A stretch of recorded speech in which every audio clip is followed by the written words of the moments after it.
سلامونه نیکی هیلې خدای دې کو چې تاسو ټول روغ جوړ خوشاله اوسئ. ډېر وخت نه زما یو موضوع په ذهن کې وه، غوښتل مې چې په دې باندې وغږېږم، خو بعضې وخت سړی داسې وي چې خپل عملي په هغه کې موجود وي، موضوع باندې صحیح نشي غږېدی.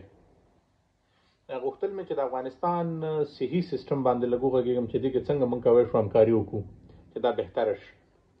عموما د ملکونو صحي سیستمونه په درې برخو باندې ولاړ وي: خلک، عوام، حکومت او صحي پرسونل. نو نننۍ ویډیو کې به کوشش وکړو چې موږ خلک څه همکاري کولی شي د صحي سیستم د ښه کېدو لپاره. غټ مشکل زموږ او ستاسو په وطن کې یو دا دی چې مرضونه په وخت باندې تشخیص کېږي نه، او د هغې غټ علت دا دی چې کلنی چیک اپ نشته. یعنی په نوره ټوله دنیا کې 6 میاشتې یا یو کال کې یو کس ډاکټر ته یا شفاخانې ته ځي چې خپل چیک اپ وکړي. افغانستان کې دا سیستم نشته.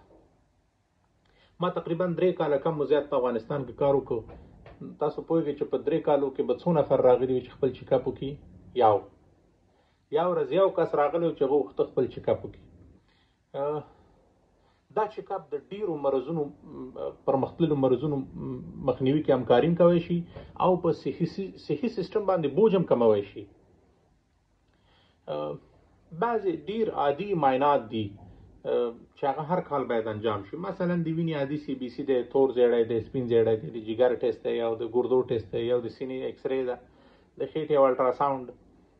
دا که موږ ټول راغونډ کړو دا بنیادي ټیسټونه، کېدای شي بعضې شفاخانې یا بعضې لابراتوارونه دې لپاره پیکیج هم ولري، کېدای شي ټول 2000 افغانۍ نه شي، خو د انسان به په خپل وجود باندې یو نظارت غواندي چې زما وجود کومې خواته روان دی. خاص کر عمرونه چې 40 کالو ته رسېږي د چیک اپ ډېر سخت ضرورت دی. بعضې وخت زموږ ستاسو وطنوال دي مرض به لري، مرض ورته پیدا شوی، ډاکټر ته به نه ځي، سبا ځم بله ورځ ځم، سبا ځم بله ورځ ځم، یو وخت کې درته راشي چې مرض د تداوي نه وتلی وي. نو موږ عوام دغه همکاري کولی شي چې یا خدای چې خپل ځان صحتمند وساتي، کوشش وکړي چې ځان صحتمند وساتي، په ځان باندې نظارت وکړي، پرېنږدي چې مرضونه پرمختللي شي. بل کم خلک چې خپل مرضونه لري هغه باید په کنټرول کې وساتي. مثلا ډېر وخت داسې شوي دي چې شکر مریض ما ته راغلی دی، 6 میاشتې، 4 میاشتې، 5 میاشتې د شکر دوا نه ده خوړلې، یو کال کېږي ټیسټ نه دی کړی. ولې؟ وایي بس ځان مې ښه دی او که ټیسټ وکړم بیا اضطراب راته پیدا کېږي چې کم دی او زیات دی. فشار به 240 کې د فشار دوا به نه خوري. او داسې مثلا یو ورځ یو مریض ما ته راوستی، شکر، فشار، د وینې غوړ، مریض د خوراک نه مړېدلی و، دوا پوښتنه مو وکړه دوا ورکوي؟ نه. یو ځي ته مو بولی هلته ورته ویلي که دوا م ورکړله بیا زما هماغه حکیمي هر شی چې و هغه تاثیر نه پې کوي.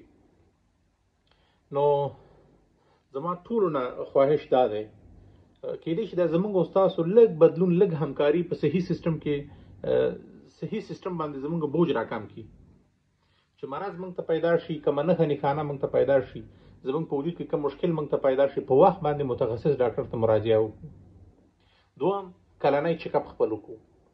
او بعضې خلک چې کوم فامیلي تاریخچه د کوم مرض لري، مثلا څوک د زړه مرضونو تاریخچه په فامیل کې لري، یا څوک د سرطان تاریخچه په فامیل کې لري، یا د وینې غوړ او یا د فشار، نو دغه اړوند معاینات او په کال کې یو ځل باید دغه اړوند ډاکټر سره یو دفعه وګوري. نو دا واړه شیان چې دي دا لږ همکاري چې ده، یو خدای چې ته به صحتمند وي، جوړ به وي، بل به په صحي سیستم باندې بوج راکم کړي او پرمختللي مرضونو نه به هم وجودونه په امان کړي او انشاءالله مشکلات هم ډېر نه پیدا کېږي. خدای دې وکړي چې دغه عملي شي او موږ ټول صحي سیستم سره همکاري وکړو او خپل ځانونه هم صحتمند وساتو.